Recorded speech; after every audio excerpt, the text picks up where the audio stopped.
আশ্বিদের শারদ প্রাতে বেজে উঠেছে আলোকমঞ্জিত।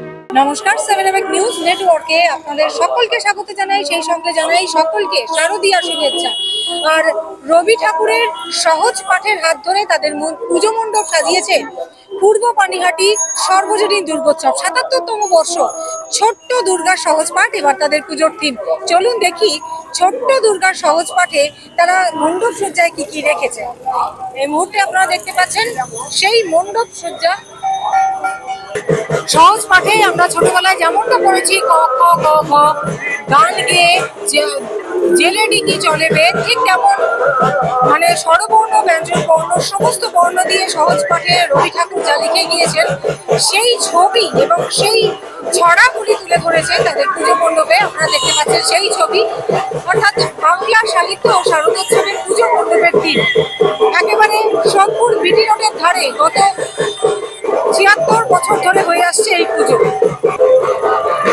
বলা যেতে পারে সোদপুরের অন্যতম প্রাচীন ঐতিহ্যবাহী পুজোর মধ্যে এই বারোয়ারি পুজোটাও কিন্তু অন্যতম। সেটা হচ্ছে পূর্ব পানিহাটি সর্বজনীন দুর্গোৎসব, এবার ৭৭তম বর্ষ এবং এই পুজোকে তারা সহজ পাঠ থিম করেছে এবং সেই থিমে ছোট্ট দুর্গার সহজ পাঠ বলেই তারা তুলে ধরেছেন। এই মুহূর্তে আপনারা দেখতে পাচ্ছেন সেই পুজো প্যান্ডেলের ছবিটা।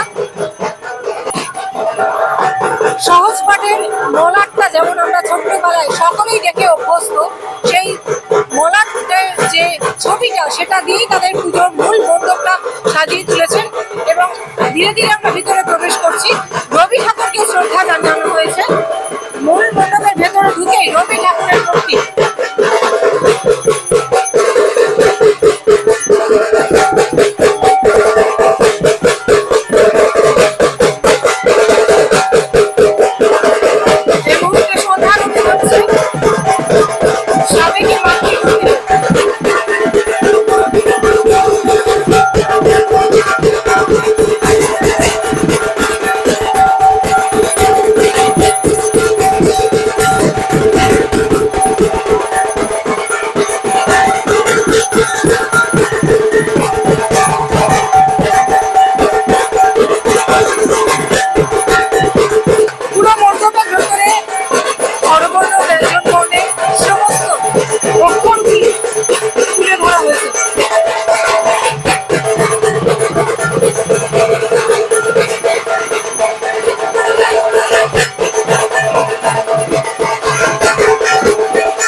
সর্বজনীন দুর্গোৎসবের ছোট্ট দুর্গার সহজ পাঠের মাতৃমূর্তিও কিন্তু সেই সামঞ্জস্য রেখেই তৈরি হয়েছে। ছোট্ট একটা দুর্গা, ছোট্ট মেয়ের রূপে কিন্তু এখানে মা দুর্গা অধিষ্ঠান করছেন।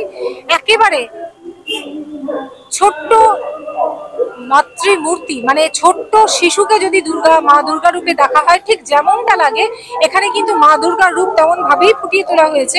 এবং মায়ের যে ছেলে মেয়েরা রয়েছে সেগুলোও কিন্তু সেভাবেই একেবারে গ্রাম বাংলার ছোট ছোট ছেলে মেয়েরা যেমন ভাবে থাকে, যেমন সাজ পোশাকে থাকে, তেমনই একেবারে সহজ সরল একটা বেশভূষায় তেমনি মা দুর্গাকে সাজিয়ে তোলা হয়েছে।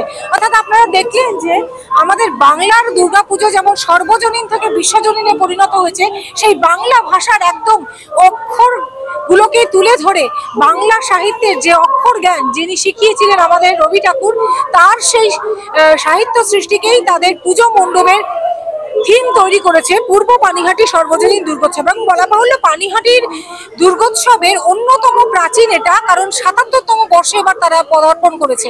তাই ৭৭তম বর্ষের থিম বাংলা ভাষাকেই তারা, বাংলা ভাষার একেবারে অক্ষর জ্ঞানকেই তারা তুলে ধরেছে তাদের মণ্ডপ সজ্জায়।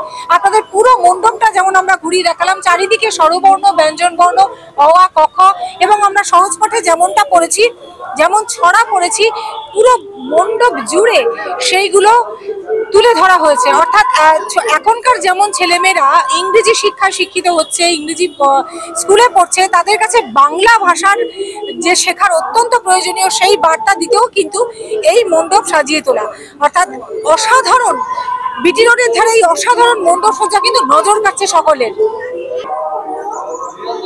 আমরা মণ্ডপে প্রবেশ করতেই দেখেছি যে রবি ঠাকুরকে শ্রদ্ধা জানিয়ে তার সহজ পাঠকে এবার তাদের মণ্ডপ সজ্জায় রূপ দিয়েছে। তেমনি কিন্তু শুরুতেই এমন রবি ঠাকুরের একটি প্রতিকৃতি আবক্ষ মূর্তি রাখা হয়েছে, যেখানে শ্রদ্ধা নিবেদন করা হয়েছে, এবং তার পেছনেই মাতৃমূর্তি একেবারে বাংলার ছোট্ট একটা মেয়ের আদলে, যেমন হয় গ্রাম বাংলার সহজ সরল একটা মেয়েকে যেমন দুর্গা রূপে আমরা কল্পনা করি, তেমন ছোট্ট দুর্গা মূর্তি এবার এই পুজো মণ্ডপের শোভা বাড়াচ্ছে। আমরা পেয়ে গেছি পুজো উদ্যোক্তাদের। আচ্ছা, বাংলা ভাষার যে আমরা যে অক্ষরগুলো শিখে বড় হই, রবি ঠাকুর যে সহজ পাঠ আমাদের জন্য করছেন, সেই ছড়া, সেই অক্ষর তুলে ধরেছেন আপনাদের পুজো মণ্ডপে, কেন? মানে বর্তমান প্রজন্মের সাথে অ্যাকচুয়ালি আপনারা জানেন যে বাংলা একটা অস্মিত চলছে বাংলায়। আর আমাদের একটা পক্ষ আছে, কেউ হয়তো বলেছে যে রবীন্দ্রনাথ ধরুন বুর্জোয়া কবি, কেউ বলেছে যে রবীন্দ্রনাথ চলে না। ঠিক আছে, তো আমরা সহজ পাঠ দিয়েই আমাদের বড় হয়েছি। ছোটবেলা মায়ের কাছে সহজ পাঠ পড়েছি, তো আমরা সবার সামনে তুলে ধরার চেষ্টা করেছি যে সহজ পাঠ ব্যাপারটা কি, সেটা আমাদের মূল, যেটা আমাদের শিকড়, সেটা দিয়ে আমরা সবার সামনে তুলে ধরার চেষ্টা করছি যে বাংলার একটা অস্মিতা, বাংলার যে কৃষ্টি, বাংলার যে সংস্কৃতি, সেটা হাউ ক্যান আই ফরগেট, এটা একটা জিনিস। আর ২ নম্বর কথা হলো, সেটা হলো যে আমাদের জাতীয় সঙ্গীত, যদি কেউ মানে অন্ধের মতো সবাই বলতে পারে জাতীয় সঙ্গীত কার লেখা, সবাই জানে যে রবীন্দ্রনাথ ঠাকুরের লেখা, তো আমরা ওটা তো ভুলতে পারবো না। তো সেটাকে আমাদের স্মরণে মননে সবসময় রবীন্দ্রনাথ, তো সবসময় আমরা চেষ্টা করেছি যে রবীন্দ্রনাথকে আমাদের সামনে আনা। অনেকে ভুলে যাওয়ার চেষ্টা করছে, আমরা ভুলতে পারবো না। আমার নাম বিজন কুণ্ডু, পুরো পানিহাটি সার্বজনীন দুর্গোৎসবের পক্ষ থেকে আপনাকে স্বাগত জানাই এবং ধন্যবাদ জানাই। বিগত দিনে আপনারা এসেছিলেন, এবছর আপনারা এসেছেন, তার জন্য আমাদের তরফ থেকে আপনাদের অসংখ্য ধন্যবাদ।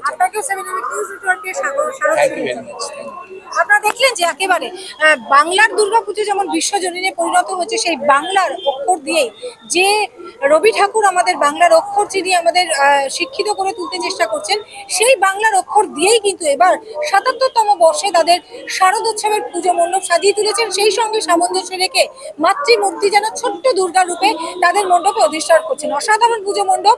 আপনারা অবশ্যই বিটি রোড দিয়ে ঠাকুর দেখতে গেলে এই ঠাকুর আপনাদের নজর কাড়বে, যেটা বলাই বাহুল্য। দেখতে থাকুন 7 নিউজ। আমাদের খবর, আমাদের পুজো পরিক্রমা কেমন লাগছে অবশ্যই জানাবেন। সেই সঙ্গে আমাদের চ্যানেলটিকে লাইক করবেন, সাবস্ক্রাইব করবেন, বেল আইকন বাটন প্রেস করতে ভুলবেন না। চন্দন সেনগুপ্ত, গৌতমী নাথ, 7 নিউজ নেটওয়ার্ক। জয় হিন্দ।